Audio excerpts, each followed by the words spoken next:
కావాల్సింది ఏంది? ధర్మశాస్త్రం ఏం చెప్తుందంటే మన నుంచి ఒక పరిశుద్ధతను ఆశిస్తుంది. మన పరిశుద్ధతను మనం చూపలేకపోతున్నాం. ఆనాడు యూదా ప్రజలు చూపలేకపోయాడు. ఇజ్రాయేల్ జనాంగం ఎవరూ కూడా ధర్మశాస్త్రం ఆశించిన పరిశుద్ధతని ప్రదర్శించలేకపోయారు దేవుని ముందు. కాబట్టి అట్టి పరిశుద్ధతని చూపడానికి ఆయన కూడా ఏం చేశారంటే అదే ధర్మశాస్త్రానికి లోబడి దాన్ని ఆయన ద్వారా ఏం చేశాడంటే తీసివేశాడు. ఎలా? విశ్వాసం అనే ఉచితమైన కృపని మనకి అనుగ్రహించి,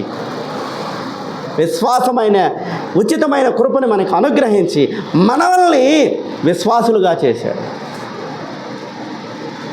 కాబట్టి మనం ఆ ఉచితమైన కృపను తీసుకొని మనము నీతిమంతులుగా తీర్చబడుతున్నామని దేవుడు ఇక్కడ సెలవు చేస్తున్నాడు. కాబట్టి దేవుని బిడ్డలారా, మనము ధర్మశాస్త్రానికి లోబడి ఉంటే ఇంకా మేము ధర్మశాస్త్రం కింద ఉంటాం అనుకుంటే అది మీ ఇష్టం. ఎవడు చేయగలిగింది ఏం లేదు. అంటే ఏంది? ధర్మశాస్త్రం కింద ఉంటాం అనుకుంటే అంటే ధర్మశాస్త్రం ప్రకారం ఏం చేయాలి? తప్పు చేసిన వాళ్ళంతా ఏం చేయాలి?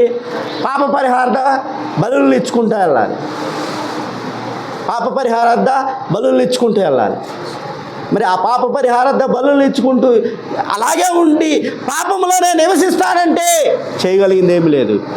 లేదు, నన్ను రక్షించడానికి ఆ దేవాది దేవుడే వచ్చాడు అని నువ్వు విశ్వసిస్తే అది ఏమవుతుంది? ధర్మశాస్త్రము ఏమవుతుందంటే విశ్వాసం అనే నీతివంతమైన క్రియ వల్ల యేసుక్రీస్తులో కొట్టివేయబడుతుంది. లేకపోతే ఇంకా మనల్ని ధర్మశాస్త్రం కింద ఉంటాం.